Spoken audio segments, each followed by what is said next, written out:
நடுவர் அவர்களே, வாழுகிற கால வரையும் புண்ணியம் பண்ணா நீங்க சொர்க்காபுரிக்கு போகலாம். ஆனால் தர்மபுரியில் பிறந்தாலே சொர்க்கம் என்பதை மக்கள் தெரிந்து கொள்ளணும். தொலைக்காட்சி சார்பாக அத்தனை பேர்த்திற்கும் ஆங்கில புத்தாண்டு நல்வாழ்த்துக்களை சொல்லி, யூடியூப்ல பேஸ்புக்ல எல்லாத்துக்கும் ஆப் இருக்கு. ஆனா நம்ம மன நிம்மதிக்கு ஒரு ஆப் இருக்கு. என்ன ஆப்புன்னு சொல்லவா? அதுதான் செல்போன் சுவிட்ச் ஆப்.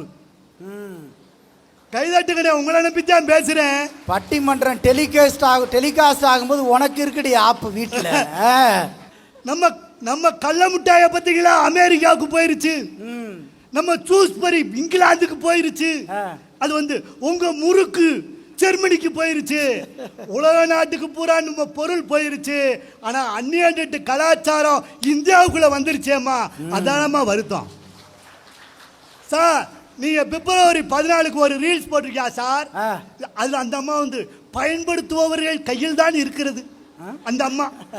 அப்ப நீங்க என்ன பண்ணுங்க, இன்டர்நெட்ல சொல்லிருக்க பிலோ 18 years யூஸ் பண்ணாதீங்கன்னு சொல்லுங்க. அதுல நீங்கள் யார் பயன்படுத்துகிறீர்களோ அதில் தான் இருக்கிறது பிரச்சனை. அப்படி வேணா நீங்க கொடுத்துருவீங்களா? ஏன்னா பயன்படுத்துறதே 18க்கு கீழே தானே அதிகமா. ஆமா, என் பையன்லாம் 24 hours ரீல்ஸ் பார்க்குறான். அவன் உண்மையை நான் சொல்றேன் சார், 2வது படிக்கிறான். அவன் சொல்லிட்டான், எப்பா நான் போன வருஷம் வரையும் சிங்கிள், 2வது படிக்கிறவன் இப்ப கமிட்டடுன்றாங்க.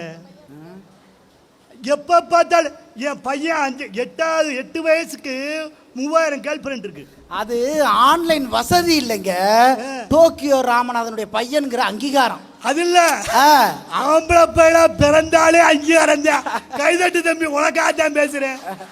தயவு செய்து ஆன்லைனை நல்லவங்க தான் பயன்படுத்தணும், கெட்டவங்க தான் பயன்படுத்தணும். இல்லை, நான் ஒன்று சொல்லவா, ஜெயிலு பூட்டியே தான் கிடக்கும். ஆனால் ஃபுல் க்ரௌடு இருக்கும் ஜெயிலில், பார்த்தீங்களா?